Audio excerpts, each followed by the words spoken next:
Hello everyone and welcome back to my channel. Hope you all are doing good. Today I am in the Hassan district of Karnataka and I am here on a day trip to Belur, Halebeedu and Shravanbelgola. I am starting my journey from Bangalore and I am going to take you along with me for the entire day trip. So let's go.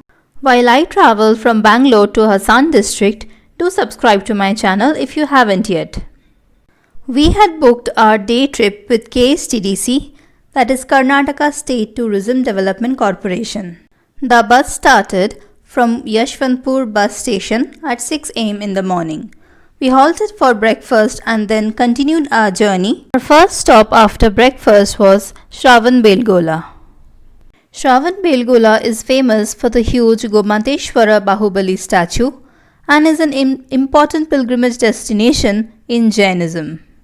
Okay, so here I am at Shravanbelgola and I have a fleet of stairs in front of me and I cannot see where it ends. I have to climb all the stairs and then finally I'll reach the huge Bahubali statue. I've started climbing the stairs and resting in between. As you can see, the rock surface is very steep, so it is very tiring moving up. The view below from the midway is so beautiful, so I can guess how beautiful it will look from the top. Finally, I have climbed 500 stairs and here is the view you get from the top. It's beautiful. Since we went on a weekend, it was really crowded.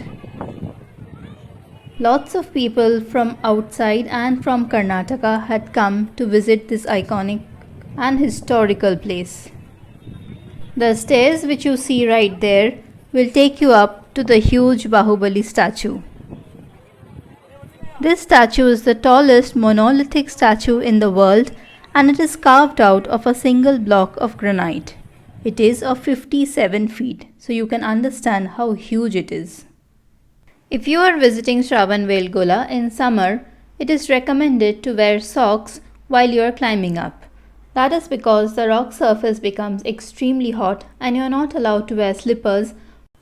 From Shravanbelgola, we headed towards Belur, Channakeshava temple. This temple complex exhibits magnificent architecture and is one of the best works of the Hoysala dynasty. The ornamental carvings and intricate designs all over the walls of the temple will make you stand in awe and experience a piece of history just in front of you. The friezes running all over the temple are unique and different from each other. A closer look highlights that there is nothing repetitive in the figures and the patterns that run all over the temple complex. Each figurine is carved with utmost details and perfection, making the Channakeshava temple in Belur a must-visit place in Karnataka. Children from lot of schools and colleges also visit this place to witness the architecture and the magnificent works of the Hoysala dynasty. From Belur, we moved on to visit yet another magnificent work of the Hoysala dynasty, that is at Halebeedu. Halebeedu was the glorious capital of the Hoysala Empire in 12th century before the capital shifted to Belur. The Hoysaleshwara temple at Halebeedu is one of the best examples of the Hoysala architecture. Made with soapstone which can be easily chiseled and carved into ornatory details, the Halebeedu temple has two shrines elevated on a platform and both these shrines face east. The temple has horizontal walls with 8 friezes that runs throughout the temple complex. Each of these phrases has some meaning.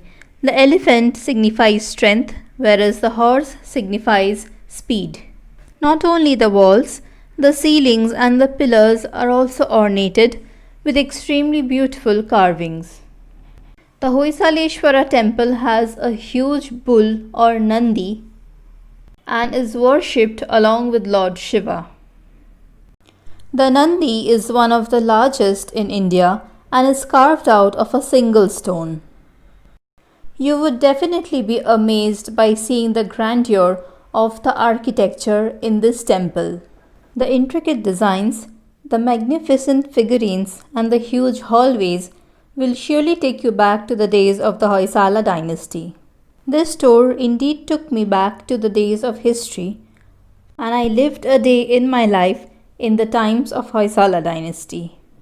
Even if you are not interested in visiting historical places, Belur and Haliberu temple will surely amaze you by its awesome architecture.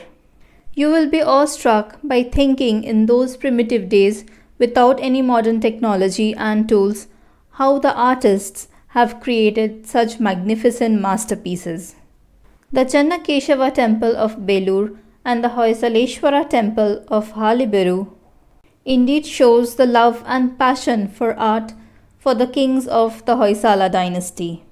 While you visit these two temples, you can take guides who will explain to you the meaning and motive behind each and every figure and intricate art that you see in the temple.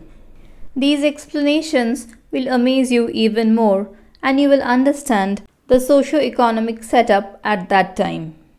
These temples were commissioned by King Vishnuvardhana of the Hoysala dynasty, and it took more than 100 years and more than 3 generations to get these completed. After experiencing the best craftsmanship and the awesome architecture of Belur and Haliberu, it was now time to go back to Bangalore. You can include the trip to Haliberu with the Chikmagalur trip because it is just 40 kilometers away from Chikmagalur. However, we did not include Belur and Haliberu in our Chikmagalur trip due to time constraint. While returning to Bangalore, our KSTDC bus gave a dinner halt at around 8 pm. And finally, we reached Yashwantpur at Bangalore at around 11:30 pm. Belur, Haliberu and Shravanbelgola can be covered in a day trip from Bangalore. And this trip will surely amaze each and every member of your family, be it kids, young adults, and elderly members. The KSTDC package was priced at 800 rupees per person when we had booked it. The charges are exclusive of breakfast, lunch and dinner. I hope you enjoyed this trip to the days of Hoysala dynasty and witnessed the magnificent and beautiful architecture of those days. If you like this video, please do hit the like button and subscribe to my channel for more such videos. Take care and bye-bye.